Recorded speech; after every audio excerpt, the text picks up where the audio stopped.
Hello guys, स्वागत है आपका मेरे YouTube चैनल पर। चलो शुरू करते हैं आगे की कहानी। ईथन ने उसका हाथ छोड़ते हुए कहा, ठीक है, इस बार मैं अकेले ही लौट जाता हूँ। फिर उसने प्यार से उसका चेहरा चूमा और बोला, लेकिन अगली बार। यही कहते हुए उसने सिसिलिया के गाल पर हल्का चुंबन दिया। मैं ऐसा फिर नहीं होने दूंगा। बाद में अपने स्टडी रूम में बैठकर ईथन सोच में डूबा रहा।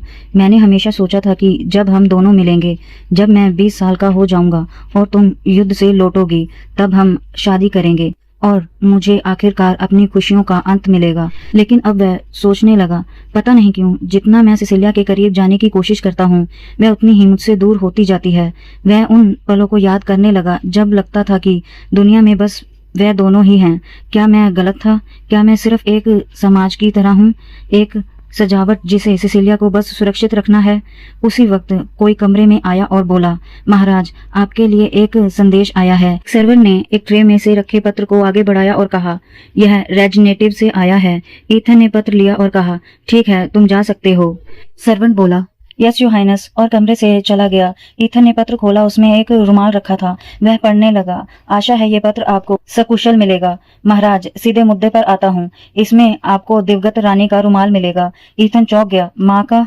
पत्र में लिखा था, महल की एक धोबर ने मुझे यह रुमाल लाकर दिया। उसने बताया कि एक राजदासी ने उसे बड़ी रिश्वत दी थी और कहा था कि इसे जला दो। लेकिन उस धोबन का बेटा बीमार है और उसे लगा कि अगर उसने यह पाप किया तो उसका बेटा कभी ठीक नहीं होगा। इसलिए वह मेरे पास मंदिर आई। आप रुमाल को ध्यान से देखें, इस पर खून लगा है। रानी के खून में जहर के निशान हैं। ईथन ने रुमाल खोला। वास्तव में उस पर खून था। वह सोच में पड़ गया। जहर? मुझे तो कहा गया था कि माँ मेरे मर जाने की खबर से टूट गई। मैंने खुद को दोष दिया। हमेशा यही सोचा कि उनकी मौत मेरी वजह से हुई। मैं खुद को माफ नहीं कर पाया, लेकिन जीता रहा ताकि उनकी कुर्बानी व्यर्थ न जाए। वह गुस्से से भर गया, पर असल में वह जहर से मरी थी। ईथन ने रुमाल कसकर पकड़ लिया और गुस्से में मेज पर घूंसे मारने लगा। रोजमेरी और पाल भागते हुए अंदर आए। रोजमेरी चिल्लाई, योर हाइनेस, क्या हुआ? ईथन ने सिर पकड़कर चिल्लाया, सब बाहर जाओ। रोजमेरी आगे बढ़कर बोली, महाराज, आपका हाथ खून से भर गया है। हमें वेद को बुलाना चाहिए। ईथन दहाड़ उठा, कहा ना, चले जाओ। उसने दांत भींचते हुए मन ही मन सोचा, मुझे परवाह नहीं कि सिसिलिया मुझे क्या समझती है। मुझे अभी उसी के पास जाना है। वह मुझे बस एक सजावट की तरह समझती है। ईथन ने खुद से कहा, लेकिन मुझे अब उससे मिलना ही होगा। यह सोचते हुए वह कमरे से बाहर निकल गया। पाल ने घबराकर पुकारा, योर हाइनेस, कहाँ जा रहे हैं आप? योर हाइनेस, ईथन पलटकर गुस्से में बोला, मेरे पीछे मत आना। रोजमेरी, पाल और टैन वहीं स्तब्ध खड़े रह गए।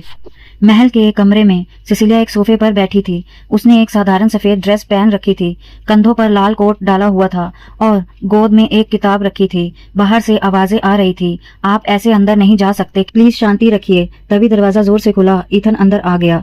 सिसिलिया तुरंत उठी और बोली, योर हाइनेस। लेकिन इससे पहले कि वह कुछ समझ पाती, ईथन ने उसे कसकर गले लगा लिया। सिसिलिया घबरा गई।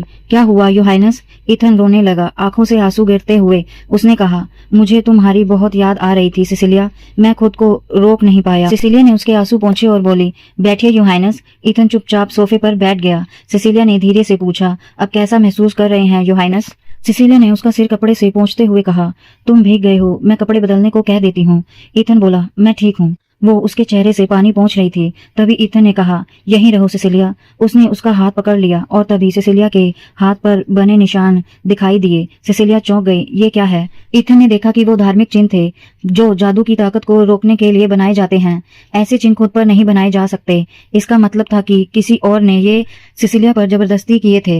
ईथन सोचने लगा, वो हमेशा दूसरों के लिए खुद को खतरे में डालती है और लोग उसे ऐसे दर्द देते हैं। उसने पूछा, सिसिलिया, ये सब किसने किया?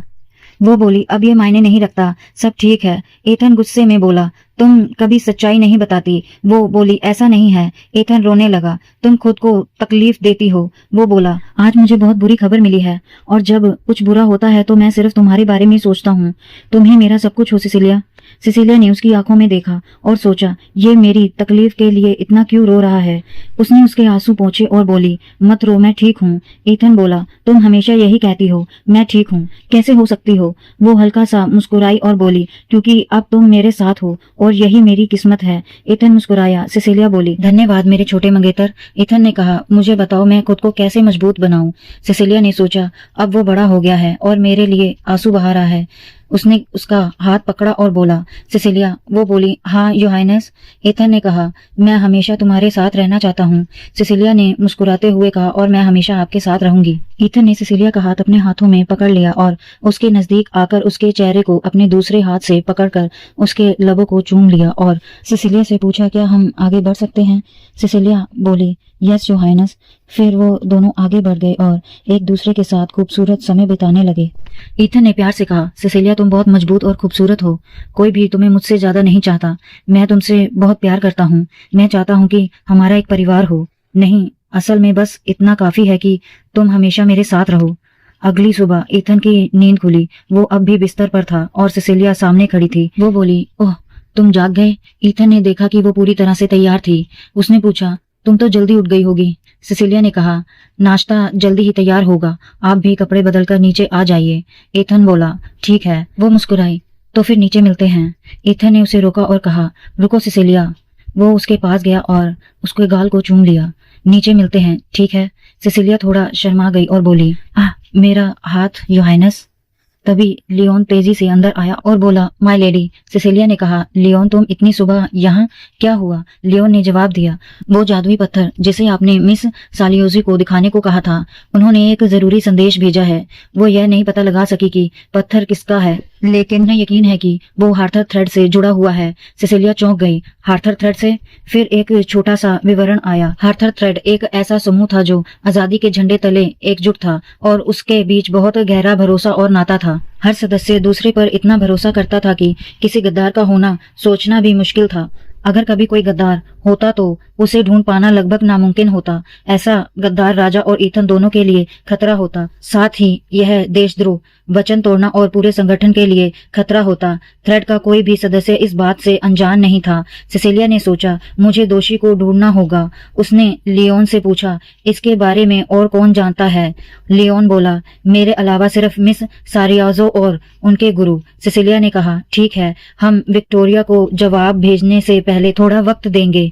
उसने मन ही मन सोचा, अगर हमारे बीच कोई गद्दार है तो उसका संबंध मेरे चाचाओं से होगा, वही लोग जो आज भी राजा के खिलाफ हैं और हार्थथ्रेड की ड्यूक की उपाधि वापस लेना चाहते हैं, सिर्फ इसलिए कि मैं एक औरत हूँ, भले ही मैं पवित्र तलवारधारी और सही उत्तराधिकारी हूँ। उसने कहा, लेकिन वो मुझे गिरा नहीं पाएंगे, चाहे वो मेरे पिता के भाई ही क्यों ना हो, मैं उन्हें बख्शूंगी नहीं। फिर वो ईथन के कमरे में गई। ईथन ने उसे देखा और खुश होकर बोला, तुम आखिर आ ही गई, मुझे लगा मैं तुमसे पहले यहाँ पहुंच गया। सिसिलिया ने मन में सोचा, यह आदमी जिसकी मुस्कान इतनी चमकदार है, मेरा पति, मेरा परिवार और मेरी सबसे बड़ी कमजोरी। फिर उसने अपने बचपन की बातें याद की। एक बार जब वह छोटी थी, उसे एक गुड़िया बहुत पसंद आई। वह अपने पिता के साथ बाजार में थी और बोली, पिताजी मुझे यह गुड़िया चाहिए। पिता ने सख्ती से कहा, ऐसी बेवकूफी की बात दोबारा मत करना। वो सोचने लगी, तो ये मूर्खता थी। तब मुझे समझ आया कि कुछ चीजें मुझे नहीं मिल सकती, मैं दूसरी लड़कियों जैसी नहीं हूँ। इसके बाद उसके पिता ने उसे एक सख्त मर्दाना शिक्षा दी, तलवारबाजी और युद्ध की। वह कहती है, मैं सिर्फ 13 साल की थी जब मुझे शाही सैनिकों के स्कूल में सबके सामने तलवार चलानी पड़ी। वो दिन बहुत सुहावना था, नीला आसमान, लोग खुश थे, सबको जिज्ञासा थी कि क्या मैं उस बड़े योद्धा को हरा पाऊंगी। उसके पिता दर्शकों में बैठे थे। वो चाहती थी कि पिता खेल रोक दें और उसे बचा लें, पर उन्होंने मुंह मोड़ लिया। सामने बड़ा आदमी चिल्लाया, यह लड़की ही मेरी आजादी के बीच की दीवार है, और हमला कर दिया। सिसिलिया ने अपनी रक्षा की, लेकिन आखिरकार उसे मारना पड़ा। खून उसके चेहरे पर उछल पड़ा। वो सोचने लगी, मैं कभी किसी को मारना नहीं चाहती थी, किसी की जान लेना नहीं चाहती थी। उसने ठान लिया, मुझे मजबूत बनना होगा। कमजोर होना मतलब पिता की इच्छा के खिलाफ जाना। धीरे धीरे वह और मजबूत होती गई ताकि कभी किसी की मदद की जरूरत ना पड़े। कभी कभी वह सब छोड़ देना चाहती थी। एक दिन उसने पिता से कहा, पिताजी आपको दोबारा शादी कर लेनी चाहिए। वो बोली, लोग आपके बारे में बातें करते हैं कि आपके कोई बच्चा नहीं है, बेहतर होगा कि आप एक वारिस छोड़ दें। फिर उसने मन में सोचा, शायद मैं थक गई थी, शायद मैं बस थोड़ा वक्त चाहती थी अपने रिश्तेदारों और जिम्मेदारियों से दूर। और तभी उसकी मुलाकात हुई ईथन से। वह सोचने लगी, जब मैं तुमसे मिली थी तब भी तुम बहुत नाजुक नाजुक और मासूम लगते थे। तुम्हारे सुनहरे बाल, गोरी मुलायम त्वचा और नीली आंखें जिनमें हल्की पर्पल झलक थी। वो बोली, जब मेरी नजर तुमसे मिली तो मैंने चाहा कि तुम में आगे बढ़ने की ताकत आए। वह कहती है, मैंने तुम्हारी देखभाल पिता के कहने पर शुरू की थी, लेकिन जल्द ही मुझे तुम्हारे लिए सच्चा लगाव होने लगा। तुम वो इंसान हो जिसने पहली बार मुझसे कहा कि मैं जो चाहूं वो कर सकती हूँ।